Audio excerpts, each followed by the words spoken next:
Bismillahirrahmanirrahim. Assalamu alaikum dear students, how are you? I hope you'd be fine. देख new syllabus mathematics book 1 के अंदर आज page number 17 के ऊपर chapter number 1 से रिलेटेड कुछ क्वेश्चंस करेंगे, तो वीडियो एंड तक देखिएगा, स्किप मत कीजिएगा। इसके अंदर काफ़ी सारे कॉन्सेप्ट्स आपके क्लियर हो जाएंगे इंशाल्लाह HCF और LCM से रिलेटेड। तो स्टार्ट करते हैं प्रैक्टिस नाउ 10 क्वेश्चन नंबर 1 से, which says find the lowest common multiple of 24 and 90 using both methods. ठीक है, आपको LCM कैलकुलेट करना है और इसके लिए आपको दो मेथड सिखाए हैं पेज नंबर 16 के ऊपर। उन दोनों मेथड्स को आपने यूज़ करना है। पहला मेथड कहलाता है प्राइम फैक्टराइजेशन, जिसके अंदर आप दोनों नंबर्स के प्राइम फैक्टर्स को फाइंड आउट करते हैं और उसके बाद फिर आप उसमें से कॉमन फैक्टर्स को अलग करते हैं, अनकॉमन फैक्टर्स को अलग करते हैं और LCM को कैलकुलेट कर देते हैं। और दूसरा मेथड कहलाता है लैडर मेथड। लैडर मेथड के अंदर आप दोनों के कॉमन फैक्टर्स एक साथ कैलकुलेट करते हैं। तो दोनों मेथड्स को सीखेंगे और देखते हैं कि इसके अंदर कौन सा मेथड ज़्यादा इजी है, कौन से मेथड हमें, अगर हम चॉइस दी जाए कि आप किसी भी मेथड से आप जो है फाइंड आउट कर सकते हैं, तो हमें कौन सा मेथड चूज़ करना चाहिए। ठीक है, तो पहले हम प्राइम फैक्टराइजेशन मेथड देखेंगे LCM के लिए और फिर हम इसके लिए लैडर मेथड देखेंगे। तो प्राइम फैक्टराइजेशन के लिए बच्चों आप सबसे पहले 24 के भी फैक्टर्स कैलकुलेट कर लो और 90 के भी फैक्टर्स कैलकुलेट कर लो। ठीक है, तो 24 2 से डिविजिबल है क्योंकि 24 2 के टेबल में आता है। तो 2 12s आर, उसके बाद 2 6 आर और 2 3s आर और 3 1s आर। ठीक है, जितने अच्छे डिविजिबिलिटी रूल्स याद होंगे, जितने अच्छे टेबल्स याद होंगे HCF और LCM में, उतना आपको मज़ा आएगा, उतनी जल्दी आप इसको सॉल्व कर लोगे।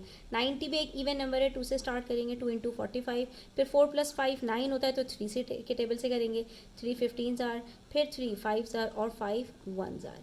अच्छा जी, उसके बाद फिर हमने क्या करना है, नेक्स्ट दोनों के फैक्टर्स को हमने लिख देना है 2 × 2 × 2 × 3 और 90 के फैक्टर्स को भी लिख देंगे 2 × 3 × 3 × 5। नेक्स्ट स्टेप के अंदर आपने क्या करना है कि जो कॉमन फैक्टर्स हैं उसको आपने सर्कल कर लेना है। ठीक है, 1 और 2। ठीक है, ये दो फैक्टर्स हमारे पास कॉमन थे और बाकी हमारे पास कोई भी कॉमन फैक्टर्स नहीं है। तो हम क्या करेंगे, जो कॉमन फैक्टर्स हैं इसको एक दफ़ा लिख लेंगे यहाँ पर 2 × 3। उसके बाद जितने फैक्टर्स बचेंगे वो सारे भी हम लिख लेंगे 1 2 3 4, दैट इज़ 2 × 2 × 3 × 5। और इन सब को जैसे ही हम मल्टीप्लाई करेंगे तो हमारे पास यहाँ पर LCM कैलकुलेट हो जाएगा। तो 2 3s are 6, 2 3s are 6, 6 6 are 36 and 36 × 10 is equals to 360। तो इसका आंसर हमारे पास आ जाएगा 360। ठीक है, अब आप चेक भी कर सकते हैं 360 को जब आप 90 के साथ डिवाइड करेंगे तो आपके पास 4 आंसर आएगा और 360 को जब आप 24 से डिवाइड करेंगे तो आपके पास 15 आंसर आएगा। तो इसका मतलब है 360 दोनों का मल्टीपल है और सबसे जो है वो लीस्ट कॉमन मल्टीपल है, क्योंकि आपके पास इन दोनों को डिवाइड करके जो पेयर फैक्टर्स आ रहे हैं उसमें कुछ भी कॉमन नहीं है। ठीक है, अच्छा जी, ये हो गया हमारा प्राइम फैक्टराइजेशन मेथड। और दूसरा मेथड भी हम देख लेते हैं जिसको हम कहते हैं लैडर मेथड। लैडर मेथड के अंदर सिर्फ ये डिफरेंस है कि दोनों नंबर्स के फैक्टर्स हम एक साथ कैलकुलेट करेंगे। तो इसमें फ़ायदा ये होता है, मैं आपको यहाँ पे बता दूँ कि जब आपको LCM कैलकुलेट करने के लिए कहा जाए तो आपने इसी लैडर मेथड को प्रेफर करना है। इसके अंदर आपको क्या करना है, दोनों के एक फैक्टर जब आप एक साथ कैलकुलेट करते हैं तो ये जो आपको कॉमन निकालने पड़ रहे हैं फैक्टर्स, ये वाला स्टेप आपका स्किप हो जाता है। तो हम स्टार्ट करेंगे ऐसे नंबर से जो दोनों का कॉमन फैक्टर हो, लाइक 2, दोनों इवन नंबर से तो 2 से स्टार्ट करेंगे। 2 × 12, 2 × 45। यहाँ पर अगर आपने एक गलती की कि आपने 2 12s आर 24 लिखा और 90 भी 2 से डिविजिबल है, लेकिन फिर भी आपने 2 को 90 को 2 से डिवाइड नहीं किया और यहाँ 90 लिख दिया, तो आपका पूरा LCM गलत हो जाएगा। इसलिए हर स्टेप में आपको इस चीज़ का ध्यान रखना है कि जो नंबर्स, जो भी आपके पास यहाँ पर नंबर्स दिए हुए हैं, वो इस फैक्टर के साथ जो भी डिविजिबल है आपने सबको एक साथ डिवाइड करना है। ठीक है, एक स्टेप में भी गलती होगी तो आपका पूरा आंसर गलत हो जाएगा। फिर अब 12 और 45, इन दोनों के अंदर एक इवन है एक ऑड है, तो दोनों को हम 2 से डिवाइड नहीं कर सकते। हाँ, दोनों 3 के टेबल में आते हैं। तो अब आप चाहें तो 2 से डिवाइड करें, तो 2 से जब आप डिवाइड करेंगे तो सिर्फ 12 डिवाइड हो पाएगा, 45 एज इट इज़ उतर जाएगा। ठीक है, और अगर आप 3 से डिवाइड करेंगे तो 3 से दोनों डिवाइड हो जाएंगे। ठीक है, मैं दोनों मेथड्स आपको दिखा देती हूँ। 2 6 आर 12 और यहाँ 45 एज इट इज़ हमें लिखना पड़ेगा, क्योंकि 45 2 के टेबल में नहीं आता। फिर से 2 के से जो है 6 को डिवाइड कर देंगे तो 2 3s आर 6 और यहाँ पर 45 आ गया। फिर 3 1s आर 3, 3 15s आर, फिर 3 1s आर 3, 3 5s आर और 5 1s आर 5।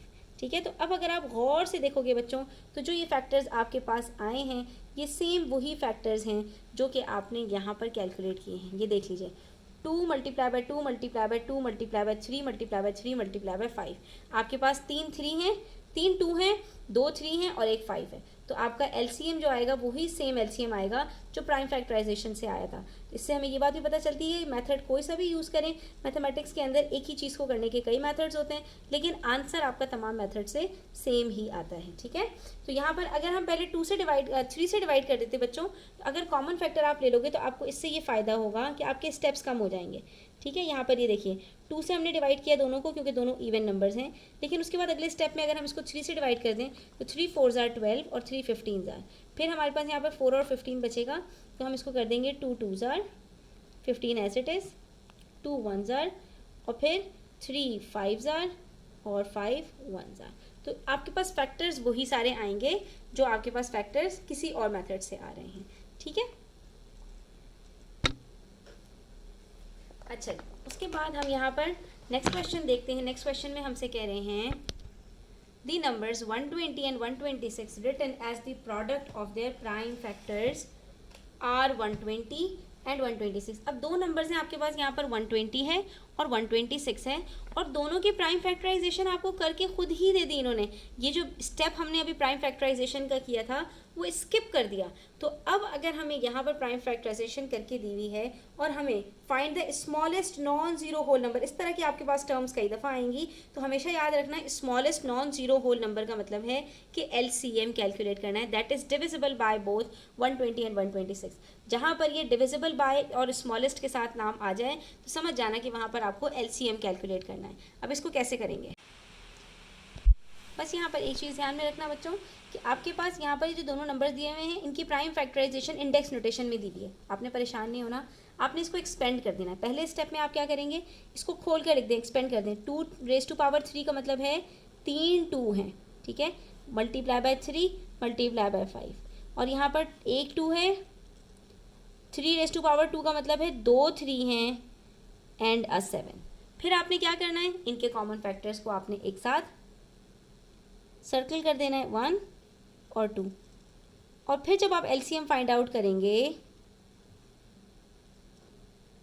तो उसके अंदर आपके पास सबसे पहले ये कॉमन फैक्टर्स को लिख दो, फिर 2 बच गया, फिर ये एक और 2 बच गया, फिर ये 3 बच गया, फिर ये 5 बच गया और फिर ये 7 बच गया।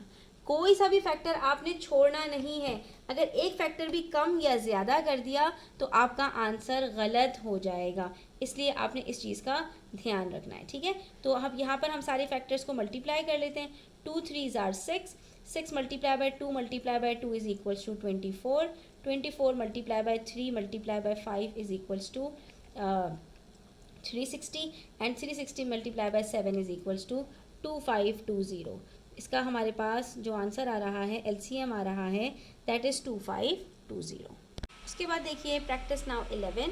प्रैक्टिस नाउ 11 में कह रहे हैं a number has exactly 8 factors, 2 of which are 27 and 45। इसका मतलब ये है कि आपके पास एक नंबर है और हर नंबर के अगर वो कॉम्पोजिट नंबर होता है तो उसके 2 से ज़्यादा फैक्टर्स होते हैं।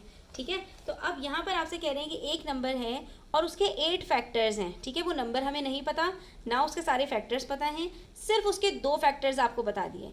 ऐसा जब भी क्वेश्चन आएगा आपके पास कि किसी नंबर के आपको 2 फैक्टर्स बता दिए जाएं और बाकी के फैक्टर्स आपको निकालने के लिए कहा जाए, तो ऐसे क्वेश्चन में आपको हमेशा एलसीएम फाइंड आउट करना है। किसका, इन दोनों नंबर्स का। तो यहाँ पर आप 27 और 45 का एलसीएम निकालेंगे। जो भी आपके पास एलसीएम आएगा उसके आपने सारे फैक्टर्स निकाल लेने, वो 8 के 8 फैक्टर्स आपको बता देगा। ठीक है। इसी तरह से नेक्स्ट क्वेश्चन में भी यही कह रहे हैं a number has exactly 8 factors, 2 of which are 4 and 20। एक नंबर है उसके भी 8 फैक्टर्स हैं जिसमें से 2 4 और 20 हैं, बाकी के फैक्टर्स आपको निकालने हैं। तो चले हम इस क्वेश्चन को करके देख लेते हैं। लेकिन हमें करना क्या है कि हमें इनके जो है वो प्राइम फैक्टराइजेशन करनी है और एलसीएम निकालना है। 27 और 45 दोनों ऑड नंबर्स हैं, तो दोनों को देखेंगे 3 के टेबल में आते हैं, दोनों 3 के टेबल में आते हैं। 3 9 ज़ार 27 होता है और 3 15 ज़ार 45 होता है। फिर से दोनों नंबर्स 3 के टेबल में आते हैं, 3 3 ज़ार 9 और 3 5 ज़ार 15। अब बच गया 3 और 5, तो 3 1 ज़ार 3 और 5 1 ज़ार 5। ठीक है। तो अब इसका आंसर हमारे पास क्या आएगा, इसका एलसीएम जब हम निकालेंगे तो 3 3 ज़ार 9, 9 3 ज़ार 27 और 27 को मल्टीप्लाई कर लेते हैं 5 से, द आंसर इज़ 135। तो ये आ गया हमारे पास 135। इसका मतलब है वो नंबर हमारे पास 135 होगा। इसी तरह 4 और 20 का भी एलसीएम निकाल लेते हैं। तो 2 2 ज़ार 4, 2 10 ज़ार 20, 2 1 ज़ार 2, 2 5 ज़ार 10, 5 1 ज़ार 5। तो यहाँ पर हमारे पास एलसीएम आ रहा है 2 2 ज़ार 4, 4 5 ज़ार 20। ठीक है, तो अब हम क्या करेंगे, अब हम इस फैक्टर्स निकालेंगे। जो एलसीएम हमने निकाला है इसके हमें फैक्टर्स निकालने हैं, तो इसके फैक्टर्स हम निकाल लेते हैं। 135 का पहला फैक्टर क्या होगा, 1 मल्टीप्लाई बाय 135। दूसरा फैक्टर क्या होगा, 2 के टेबल में तो ये आएगा नहीं, 3 के टेबल में आता है 135। हाँ जी, 3 के टेबल में आता है क्योंकि 1 + 3 + 5 और इतने सारे 3 नज़र आ रहे हैं, सारे के सारे इसके फैक्टर्स तो हैं। तो 3 के टेबल में 135 क्या आता है, 135 को आप 3 से डिवाइड करके देख लें, आंसर आ जाएगा 45। तो 3 मल्टीप्लाई बाय 45। फिर आपको ये 5 भी नज़र आ रहा है, इसका मतलब है 5 के टेबल में और लास्ट डिजिट इसका 5 है, तो डेफिनेटली 5 के टेबल में भी ये आएगा। तो हम 135 को 5 से भी डिवाइड करके देख लेते हैं, हमारे पास आंसर आ जाएगा इसका 27। तो इसका मतलब है कि ये 5 के टेबल में भी आएगा, 5 × 27। उसके बाद ये 6 फैक्टर्स तो हो गए हमारे पास, 1 2 3 4 5 6। एक और पेयर हमें बनाना है कि हमारे पास इसके सारे फैक्टर्स कंप्लीट हो जाएं। तो बच्चों ये जो प्राइम फैक्टराइजेशन करी है ना, इसी में से कोई कॉम्बिनेशन बनाकर देखो, शायद आपको यहाँ पर कुछ समझ में आ जाए। तो बच्चों अगर यहाँ पर आप गौर से देखो तो 3 को 3 से मल्टीप्लाई करने से 9 आंसर आता है। इसका मतलब है 135 9 के टेबल में भी आएगा। तो 5 के बाद अगला नंबर जिसके टेबल में 135 आता है दैट इज़ 9। तो 135 को आप 9 से डिवाइड कर लेंगे तो 15 आंसर आ जाएगा। इसका मतलब है कि 135 के ये सारे फैक्टर्स हैं 1 3 5 9 15 27 45 और 135। तो इसके हमारे पास पूरे 8 फैक्टर्स इस तरह से कंप्लीट हो गए। बाकी 135 किसी और नंबर के टेबल में नहीं आता। 1 के टेबल में आता है, 3 के, 5 के, 9 के टेबल में, 15 के टेबल में, 27 के टेबल में, 45 के टेबल में और 135। और इस तरह के क्वेश्चंस में हमेशा याद रखना, पहला फैक्टर 1 होगा, लास्ट फैक्टर खुद वही नंबर होगा। तो अब जैसे हमारे पास एलसीएम 20 आ रहा है, इसका मतलब है वो नंबर अगर 20 है तो 20 के 8 फैक्टर जब हम निकालेंगे तो उसके अंदर पहला फैक्टर 1 होगा और लास्ट फैक्टर 20। तो अब हम यहाँ पर फैक्टर्स ऑफ 20 निकाल लेते हैं। ठीक है, देखते हैं 20 के हमारे पास 8 फैक्टर्स आ जाते हैं या नहीं। तो 1 मल्टीप्लाई बाय 20। ठीक है, उसके बाद फिर 2 के टेबल में आता है, 2 10 ज़ार 20। फिर 3 के टेबल में नहीं आता लेकिन 4 के टेबल में आता है, 4 5 ज़ार 20। अब 4 के बाद तो 5 आ गया, इसके अलावा तो 20 किसी और के टेबल में आता ही नहीं है। इसका मतलब है कि वो नंबर 20 नहीं हो सकता, क्योंकि 20 के तो सिर्फ 6 फैक्टर्स हैं, 1 है, 2 है, 4 है, 4 के बाद 5 आ गया, 5 के बाद 10 और 20। इसके अलावा तो 20 किसी और के टेबल में ही नहीं आता। तो ऐसे सिचुएशन में बच्चों जहाँ पर एलसीएम के अपने रिक्वायर्ड फैक्टर्स उतने ना हों जितने के क्वेश्चन में गिवन है, तो ऐसे सिचुएशन में आपने क्या करना है, इस नंबर को 2 से मल्टीप्लाई कर देना है। जैसे आप 2 से मल्टीप्लाई करेंगे ना, तो जो आपके पास नंबर आएगा उसके आपको 2 और फैक्टर्स मिल जाएंगे। तो यहाँ पर हम इसको 3 से मल्टीप्लाई करेंगे और फैक्टर्स ऑफ 40 निकालेंगे। तो 40 के हमारे पास अब 8 फैक्टर्स कंप्लीट हो जाएंगे। पहला 1 मल्टीप्लाई बाय 40, फिर 2 के टेबल में ये सारे फैक्टर्स तो 40 के होंगे लेकिन 2 और फैक्टर्स भी होंगे। कौन से देखते हैं, 2 मल्टीप्लाई बाय 20। 3 के टेबल में तो 40 फिर भी नहीं आता, 4 के टेबल में आता है, 4 10 ज़ार 40 और बाकी क्या बच गया, 5 बच गया।